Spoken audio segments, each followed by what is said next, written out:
많이 오신 것 같아요. 그래서 1부 예배, 2부 예배 적절하게 한 반 정도 잘 나뉜 것 같고요.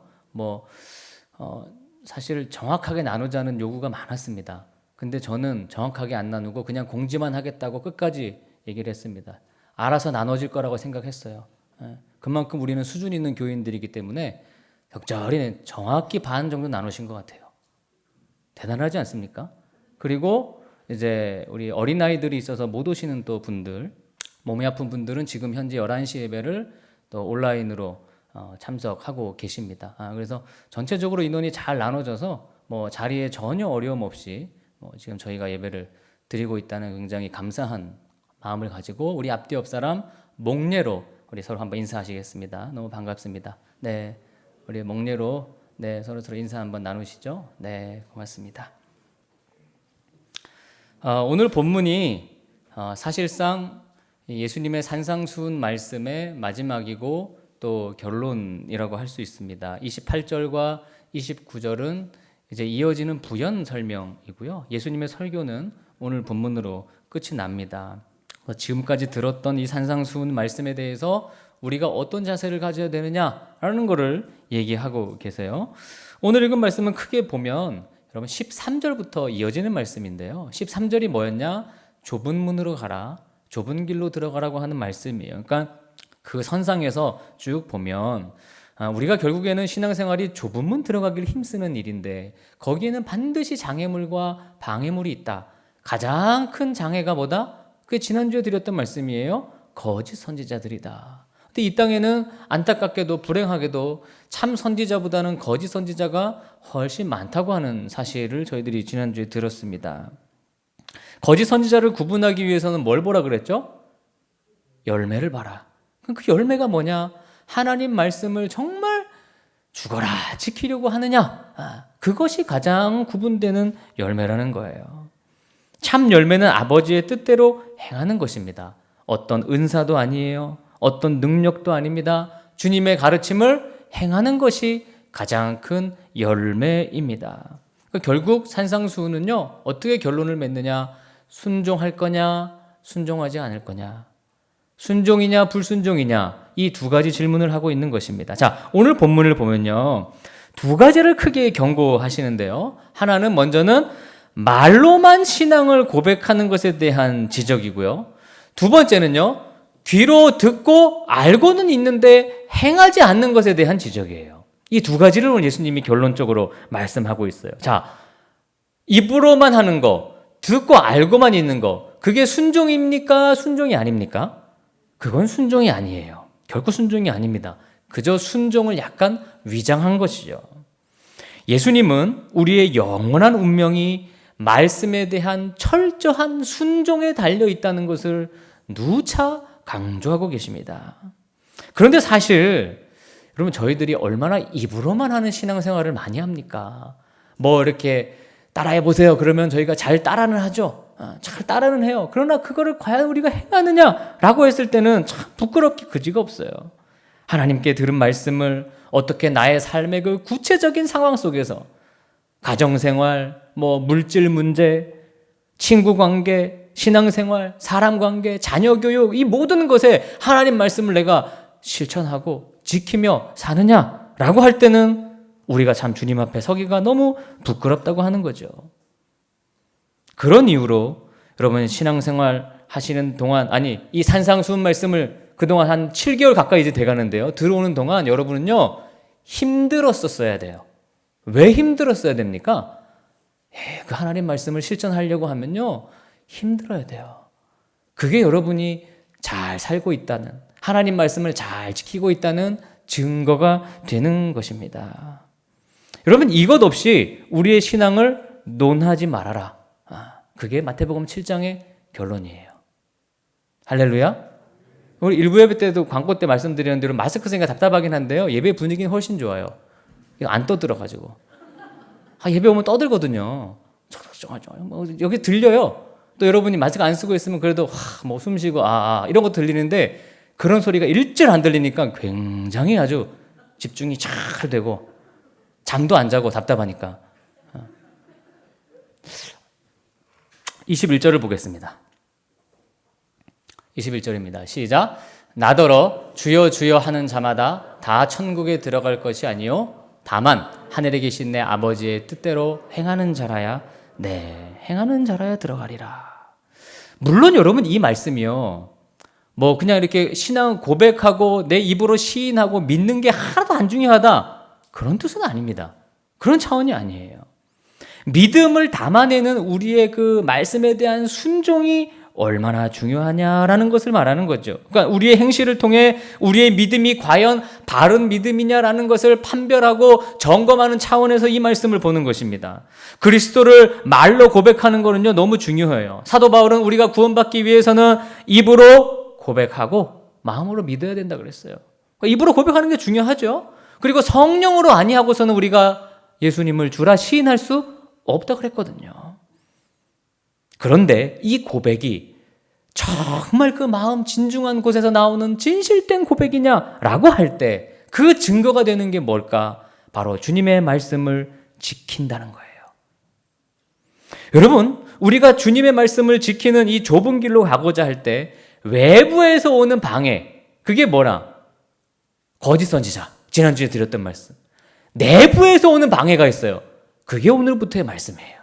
내부에서 오는 방해. 여러분 산상수훈에 초반부터 끝까지 일관된 경고가 있습니다. 뭐 하지 말랄까요? 외식하지 말라는 거예요. 외식하지 말라. 여러분 우리 예수님이 사실 때 사람에 대해 차별하셨어요? 그런 분이 아니세요. 누구나 어떤 분이나 어떤 사람이나 오면은 정성을 다해 맞아주시고 그를 위해 기도해 주셨는데 우리 예수님도 약간 집착과 집요한 부분이 있어요. 그게 뭐냐? 단 한 부류 사람들을 향해서는요 아주 처음부터 끝까지 경고와 비난과 막 욕까지 했어요. 집요하게. 그게 누구예요? 바리새인들이에요. 이상해요. 우리 예수님은요 되게 마음이 넓으신 분이거든요. 누구나 다 받아주셨거든요. 근데 집요하게 바리새인들을 향해서는요 계속 질책하셨어요. 그러면서 바리새인들을 향해 그들의 문제가 뭐라고 하셨습니까? 외식이라고 그랬어요. 그러니까 우리 예수님이 외식을 얼마나 싫어하시는지를 그거를 통해서도 우리가 알 수 있는 것입니다. 그런데요, 여러분 이 외식이 바리새인들만의 문제가 아니라 모든 사람들의 치명적인 약점이에요. 인간은 외식합니다. 사람은 외식해요. 그러니까 신앙생활 하면서도 목사인 저나 성도인 여러분이나 가장 치명적인 약점이 뭐냐? 외식입니다. 여러분 외식 안 하는 분 있어요? 다 외식합니다. 우리 외식을 너무 많이 해요. 우리는 뭐 있는 모습 그대로를 여러분에게 보여줄 수가 없어. 하나님 앞에도 외식해요, 우리는. 이게 우리가 하나님의 말씀을 지키는 좁은 길을 가는 결정적인 장애물이 된다는 거예요. 심지어는요, 이게 더 중요해요. 내가 외식하고 있다는 사실을 인지한다, 못한다? 못해요. 거기서 그 사람이, 그 성도가 겸손하냐, 교만하냐가 판가름 나요. 왜 겸손한지 아세요? 그걸 알기 때문이에요. 나는 외식할 수밖에 없고, 나는 외식 덩어리라는 걸 알기 때문에 우리는 하나님 앞에 뭐 하는? 겸손할 수밖에 없어요. 교만이 안 되는 거예요. 교만할 수가 없는 거예요. 그래서 우리는 계속 스스로를 점검하는 겸손의 자리에 있어야 하는 것입니다. 무슨 내 자랑이나 내 공로가 전혀 자리할 수가 없어요. 오늘 본문의 21절에 보니까 나더러 주여 주여 하는 자마다, 이 주여라는 것은 예수님을 향해 그리스도라고 고백하는 거죠. 주인이라고 고백하는 거예요. 주님, 나의 주님. 너무너무 중요한 겁니다. 그렇죠? 우리의 신앙이 어떤 분기점이 되는 곳이 바로 이것 아니겠습니까? 예수님을 내 주인으로 고백하는 것. 그런데 예수님을 주님이라고 고백해도 천국에 못 들어갈 수 있다라고 지금 21절이 경고하고 있는 거예요. 아무리 옳은 신앙 고백을 해도, 우리가 사도신경을 통해서도 신앙 고백 많이 하잖아요. 우리가 하나님 나라에 못 들어갈 수 있다라는 경고입니다. 내 입술로 이 고백하는 것이 내가 지금 바른 신앙을 가지고 있고 좁은 길로 걸어가고 있다고 하는 증거가 된다, 안 된다? 안 된다는 거예요. 오늘 본문의 말씀은. 그게 증거가 아니라는 거예요. 입술로는 바른 신앙을 고백할 수 있고 입술로는 잘 다듬어진 기도를 할 수 있지만 그 고백이 우리의 신앙의 전 삶에 담겨지고 행해지지 않는 고백은 뭘까요? 외식이라는 것입니다. 그건 위선이라는 거예요. 여러분, 이게 얼마나 심오하고 얼마나 명확한 가르침입니까? 이 부분을 신앙생활하면서 놓치면 안 돼요. 이걸 놓치면 사람이 교만해지는 거예요. 자, 여러분, 누가복음 6장 46절을 보겠습니다. 함께 읽어볼까요? 시작. 너희는 나를 불러 주여 주여 하면서도 어찌하여 내가 말하는 것을 행하지 아니하느냐. 예수님을 주인이라고 부르면서도 그분의 주권에 복종하거나 그분의 뜻에 순종함이 없다. 예수님은 당신의 제자가 단지 말로만 고백하는 것에만 만족할 것이 아니라 전 삶을 말씀에 따라 철저히 개혁하기를 이 산상수훈 5장, 6장, 7장을 통해 저희들에게 가르쳐주고 계시는 것입니다. 로마서 2장 13절을 보십시오. 읽어봅니다. 시작. 하나님 앞에서는 율법을 듣는 자가 의인이 아니요 오직 율법을 행하는 자라야 의롭다 하심을. 이런 말씀 찾으면요 끝이 없어요. 야고보서입니다. 야고보서 2장 19절 20절 말씀. 시작. 내가 하나님은 한 분이신 줄을 믿느냐? 잘 아는도다. 귀신들도 믿고 떠느니라. 아, 허탄한 사람아, 행함이 없는 믿음이 헛것인 줄을 알고자 하느냐. 충격적인 말씀이죠. 왜냐? 귀신도 저분이 그리스도임을 뭐 한다는 거예요? 안다, 알기는. 그러나 귀신은 예수 그리스도의 말씀을 행한다, 안 행한다? 안 행하는 거예요. 그러니까 우리가 예수님의 말씀을 배우고 내 삶에서 행하지 않으면 뭐랑 똑같은 거예요? 충격적이죠. 그래서 행해야 되는 거예요. 귀신도 다 안다. 그거 아는 건 누가 모르느냐? 기독교는 어떻게 보면 입으로 시인해서 구원을 받는다고만 가르치는 종교가 아닌 거예요. 마음으로 믿어 의에 이르고 입으로 시인하여 구원해. 마음으로 믿는 게 뭐냐? 그 인격적인 믿음을 얘기하는 거예요. 인격적인 관계가 뭐예요? 그 사람이 말하는 거를 지키는 거예요. 하나님의 말씀을 지키는 거예요. 내가 지킬 때 내 믿음이 참임을 증거하는 거예요. 우리가 과거에 많은 선교단체들은요, 여러분이 한참 우리가 신앙을 키워오는 70년대, 80년대는요, 뭘 강조했느냐? 어떻게든지 입으로 시인하게 했어요. 예수 그리스도를 믿게 하려고. 복음의 확신, 구원의 확신을 위해서는요, 그걸 했어요. 근데 저는 그게 나쁘다고 보지 않아요. 부인하진 않아요. 우리 하나님은 한계를 지으시는 분이 아니니까. 그런데 이 산상수훈의 말씀을 잘 묵상하면요, 마음으로 믿는 것과 입으로 시인하는 것을 같은 수준으로 봅니다. 그러니까 입으로만 시인하면 안 돼요. 뭘 해야 돼요? 지켜야 되는 거예요. 하나님 말씀을 지켜야 되는 것입니다. 자, 오늘 본문 22절은 더 충격적입니다. 22절을 볼게요. 시작. 그날에 많은 사람이 나더러 이르되 주여 주여 우리가 주의 이름으로 선지자 노릇하며 주의 이름으로 귀신을 쫓아내며 주의 이름으로 많은 권능을 행하지 아니하였나이까 하리니. 자, 여기서 많은 사람이, 그 많은 사람들은 분명 그리스도를 아는 그리스도인들입니다. 교회에 다니는 사람들이에요. 첫 번째 놀라는 것은 이 사람들이 많다 적다? 굉장히 많다는 사실입니다. 많아요? 심지어 주의 이름으로 선지자 노릇을 했다는 것은 목사요, 선교사요, 신학자요, 복음을 전하는 전도자요, 교사들인데 그들에게도 하나님의 생명이 없을 수 있다는 것입니다. 단지 그들의 그 직분과 하는 일이 저 사람이 하나님 나라의 백성이고 하나님의 바른 믿음을 가지고 있다는 증거가 안 된다는 거예요. 그거는 증거일 수가 없다는 것입니다. 좀 더 쉽게요. 세상이 인정하는 좋은 설교자, 훌륭한 책을 쓴 신학자, 수많은 사람을 전도한 전도자라고 해도 하나님 나라를 보장받을 수 없는 것입니다. 말씀을 전하면서 많은 사람에게 영향을 주고 능력과 기적을 행하고 귀신을 내쫓는 이적을 보여도 그것을 결코 내세울 수가 없어요. 왜? 여러분, 그거는 내가 하나님 말씀을 지키고 있다는 증거가 아니다. 아닌 거예요. 분명히 말씀드리지만 그건 아닌 거예요. 그게 나쁘다는 게 아니에요. 이거 너무 귀한 일이고 소중한 일인데 그것이 그 사람이 하나님 말씀을 올바로 지키고 있다는 증거는 아니라는 것입니다. 여러분 보세요. 얼마나 많은 선지자들이 병을 고치고 귀신을 내쫓고 그렇게 선지자 일을 했어도 그의 삶에 더러움이 가득했습니까? 알고 보면 그 뒤 이면에는요, 더러운 삶이 아주 말할 수가 없어요. 그래도 다 병 고치고요. 그래도 귀신을 내쫓아요. 굉장히 중요한 사실이에요. 그게 소중한 일이기는 하되 하나님 말씀을 잘 지키고 있다는 증거는 아니라는 것입니다. 우리 예수님 말씀은. 여러분, 이단 지도자도 병을 고칩니까? 못 고칩니까? 고칩니다. 이단 지도자도 귀신을 내쫓습니까? 안 내쫓습니까? 귀신 쫓습니다. 다 합니다.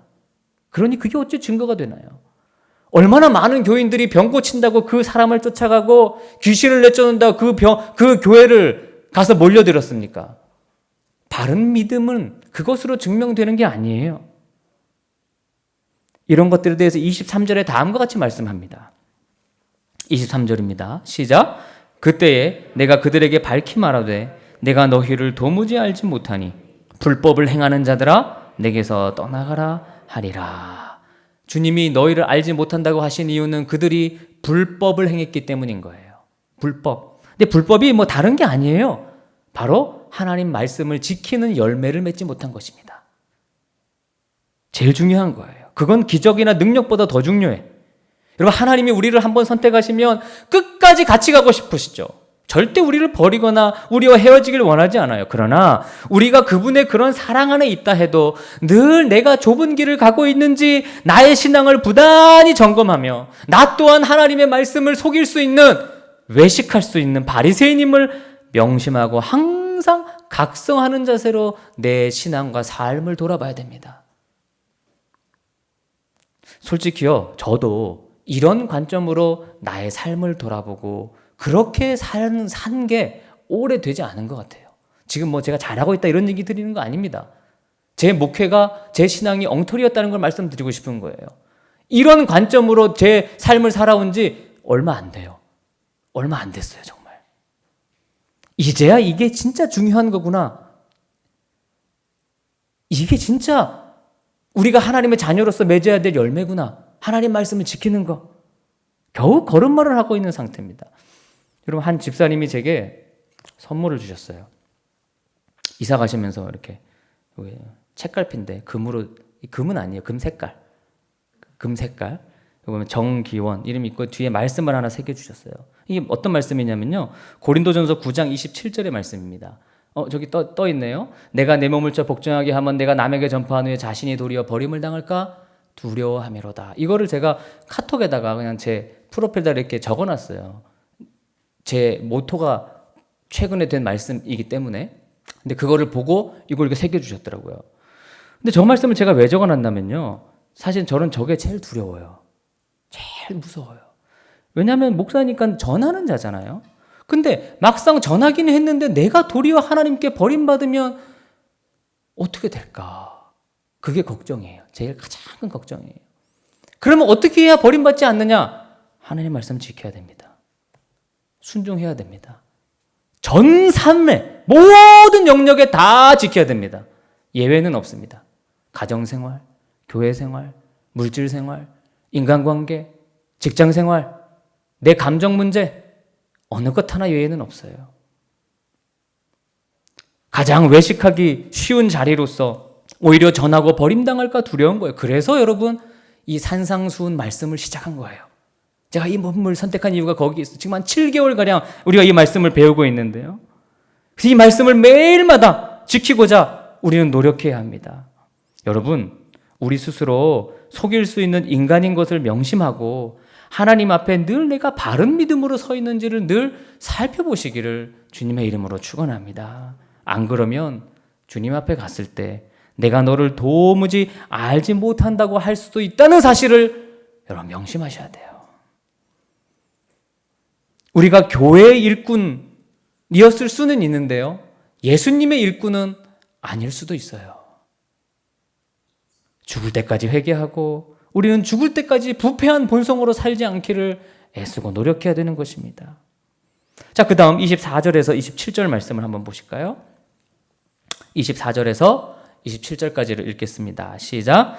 그러므로 누구든지 나의 이 말을 듣고 행하는 자는 그 집을 반석 위에 지은 지혜로운 사람 같으리니 비가 내리고 창수가 나고 바람이 불어 그 집에 부딪히되 무너지지 아니하나니 이는 주추를 반석 위에 놓은 까닭이요 나의 이 말을 듣고 행하지 아니하는 자는 그 집을 모래 위에 지은 어리석은 사람 같으리니 비가 내리고 창수가 나고 바람이 불어 그 집에 부딪힘에 무너져 그 무너짐이 심하니라. 아멘. 자, 앞에 절에는 말만 하는 것과 행하지 않는 것을 대조했는데요. 지금 이제 24절부터는 듣기는 듣는데 그냥 듣고 알고만 있는 것과 행하는 것, 이거를 구분지어서 대조해서 설명하고 있어요. 자, 여기에 나오는 모래 위에 지은 사람이나 반석 위에 지은 사람이나 동일하게 듣기는 들은 거예요.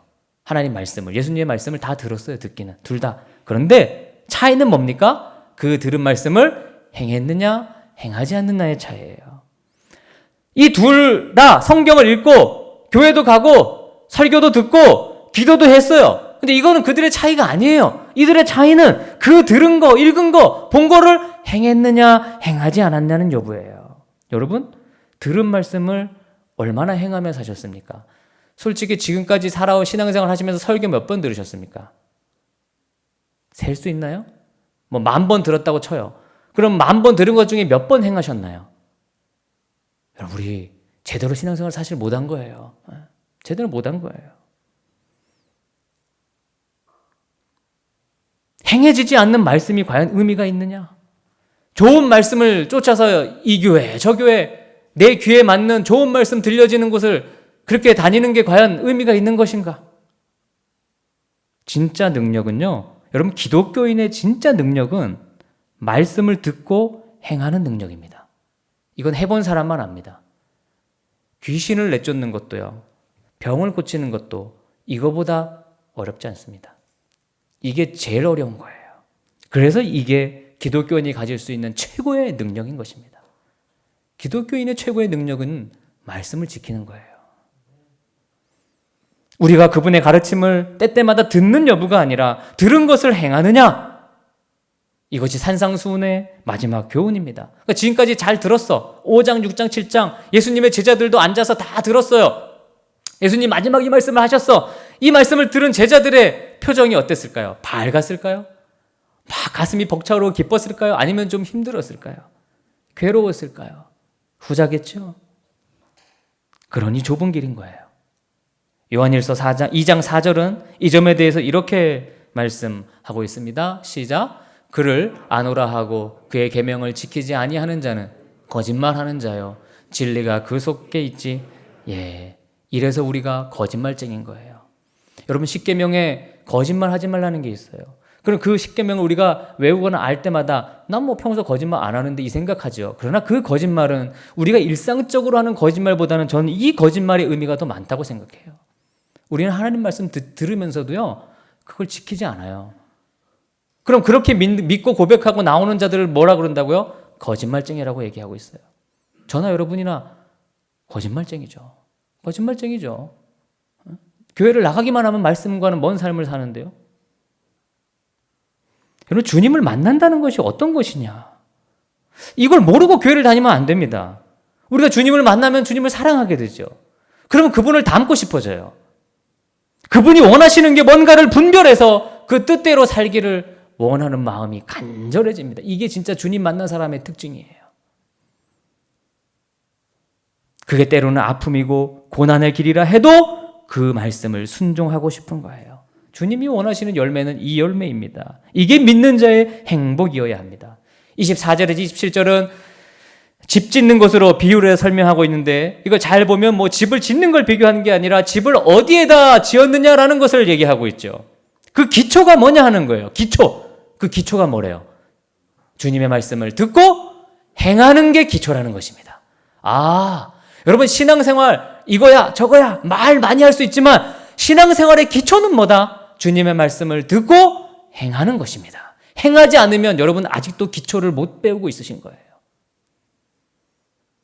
많은 분들이 여러분에게 물을 수 있죠. 교회 오래 다녔으니까, 야, 교회 뭐 하는 데야? 신앙생활은 뭐 하는 거야? 그럼 여러분 뭐라고 대답하시겠어요? 예배 드리는 거야? 교회 가는 거야? 기도하는 거야? 반은 맞는데 그건 틀린 대답이에요. 여러분, 기본과 기초를 얘기해 주셔야 돼요. 기본이 뭐예요? 주님의 말씀을 듣고 행하는 거야. 교회는 뭐 하는 데야? 하나님의 말씀을 배우고 행하는 거를 시작하는 곳이야. 신앙생활은 뭐 하는 거야? 예수님의 말씀을 듣고 행하는 거야. 이게 기초예요. 이게 기본이에요. 이거 평생 하는 거고요. 이거 매일 하는 거예요. 매 순간 하는 거예요. 매 순간 안 하면 쉽죠. 매 순간 하면 어렵습니다. 예수님의 말씀 없이는 다른 어느 곳에다 집을 지어도 그것은 헛됩니다. 예수님의 말씀만이 우리 인생의 반석이에요. 그러니까 사실 이거는 뭐 행하느냐 행하지 않느냐가 아니라 사람이 사람다울 수 있는 유일한 길을 우리 예수님이 제시하고 계시는 것입니다. 여러분, 어떤 토대 위에 이 짧은 인생을 여러분 지으시겠습니까? 예수님은 산상수훈 말씀을 통해 신앙생활이 뭔지 아주 간결하게 정리해주고 계세요. 다른 답이 있는 게 아닙니다. 뭐 빨리 가는 길이 있는 게 아니에요. 하나님의 말씀을 듣고 고백하고 행하는 것입니다. 우리가 행하려고 노력은 많이 해요. 근데 이렇게 우리 성도님들을 지켜보고 또 많은 얘기도 해보면 뭐 이게 전 영역에 적용이 잘 안 돼요. 뭐 어떤 종교 생활에는 적용이 되는데 사람 관계에서는 잘 안 되는 거, 또 자기 감정에 지배받는 거, 어떤 분은 사람 관계에서는 잘 되는데 이 물질 생활, 직장 생활에서 또 잘 안 돼요. 여러분, 성도는 하나님 말씀을 지키는 사람을 성도라고 부르는 거예요. 제일 중요한 것입니다. 그냥 뭐 열심히 교회 나오는 거 가르치는 게 아니라 주님의 말씀을 올바로 분별하고 순종하는 것을 가르쳐야 되는 거예요. 근데 이걸 잘 못했죠. 지도자조차도 하나님 말씀을 안 보이는 데서는 안 지키니까. 속과 삶이 변화되지 않는데 입으로 시인만 하면 다 된다고 우리 한국교회가 너무 그동안 과대 해석했어요. 그래서 산상수훈의 말씀을 너무 왜곡했고 제쳐두었어요. 물론 여러분 실천은 어렵습니다. 그래서 좁은 길이고 좁은 문이에요. 그러나 이 길이 생명길입니다. 여러분, 말씀을 지키려고 해보셨습니까? 단 한 문장만 지키려고 해도 사단이 아주 득실득실거립니다. 못 지키게 해요. 여러분, 다른 거는요 그렇게 방해 안 해요. 그런데 말씀을 지키려고 하는 건요 왜 그렇게 방해하는지 모르겠어요. 살인하지 말라, 용서해라. 용서하려고 하면요 그 사람과 관계가 오히려 더 틀어집니다. 더 이상한 게 튀어나와요. 그러니까 말씀을 지키는 게 생명이기 때문에 하나님, 이 사단은 그걸 못 지키게 만드는 거예요. 이 생명길로 가게 놔둘 수 없는 거죠. 그러나 고난이 올수록 우리는 더욱 말씀을 붙들어야 합니다. 이것이 비가 내리고 창수가 나도 무너지지 않는 집을 짓는 일이에요. 산상수훈은 결코 이상이 아닙니다. 무슨 저기 이상향의 세계를 얘기하는 게 아니에요. 우리가 매일 실행하며 살아야 할 하나님의 말씀이고요. 매 순간 지켜야 할 주님의 명령인 것입니다. 암과 들음에서 머무는 신앙은 어찌 보면 세상 풍파에 쉽게 넘어지는 무기력한 신앙을 가지고 있는 것입니다. 뭐 능력을 발휘하고 기적을 얘기하고 이적을 말하지만 실제 말씀을 지키고 행하는 것이 가장 큰 능력이라는 것을 여러분 잊지 마십시오. 여러분, 이단이요 능력이 없어서 이단이 되는 게 아니에요. 능력이 많을수록 뭐가 돼요? 이단이 됩니다. 제일 놀라운 거는요, 이단에게 없는 능력이 있어요. 뭘까요? 말씀을 지키는 능력입니다. 이단 지도자들은 이 산상수훈의 말씀을 지키는 능력이 없습니다. 없어요. 이만희가 병을 고칠지는 몰라도 하나님 말씀을 지키는 능력은 없어요. 이게 능력인 거예요. 그래서 여러분, 이거 하셔야 되는 거예요. 이 말씀을 지키진 열매가 없으면 하나님 나라도 우리에게 요원한 것이 되고 맙니다. 얘기 하나만 하고 마치겠습니다. 1955년, 여러분 잘 아는 얘기예요. 미국 오레곤주의 한 마을 회관에서 영화를 상영했는데 우리 한국 전쟁으로 인해 생긴 그 고아들의 참상을 소개하는 다큐멘터리 영화였어요. 대부분은 재미없다고 돌아갔지만 한 부부는 힘들게 눈물을 흘리며 그 다큐멘터리 영화를 봤습니다. 불쌍한 한국 아이들이 머리에서 떠나지 않았어요. 넉넉한 형편이 아니었기에 마음만 품고 있었는데 뭐 계속 간절해지는 마음이 있으니까 자기들의 전 재산이었던 농장을 팔아 한국으로 건너와 8명의 고아들을 양자로 입양했습니다. 이게 바로 그 홀트 아동복지회의 여러분 시작이 된 거죠. 이 홀트 아동복지회의 그 창립 정신이 뭐냐? Love in action이에요. Love in action. 사랑을 행동으로. 행동으로 하지 않으면 사랑이 의미가 없게 되는 거죠. 제가 이 글을 읽다가 딱 그 생각이 떠올랐어요. 우리 기독교의 정신은 뭐냐? Word in action이에요. Word in action. word가 뭡니까? 하나님의 말씀을 행동으로. 행동으로. 그럼 행동으로 하지 않는 말씀이 무슨 의미가 있는 거예요? 지켜야 되는 거예요. 순종해야 되는 거예요. 주님의 말씀은 지킬 때 능력이 됩니다. 산상수훈의 말씀을 지키고 행할 때 우리 신앙의 결론이 이루어집니다. 그것이 반석 위에 인생의 집을 짓고 사는 것입니다. 사랑하는 여러분, 매 순간 이제 다음 주가 마지막이에요. 산상수훈의 이 후반부 설명을 마지막으로 드리고 마칠 텐데요. 이거 지금 7개월 동안 했는데 그냥 버리실 거예요? 여러분, 매 순간 지키고 순종하며 사시기를, 가정생활에서, 직장생활에서, 여러분의 개인적인 성격, 감정에서 모든 것에 주님의 말씀을 순종하기를 주님의 이름으로 축원합니다. 기도하겠습니다.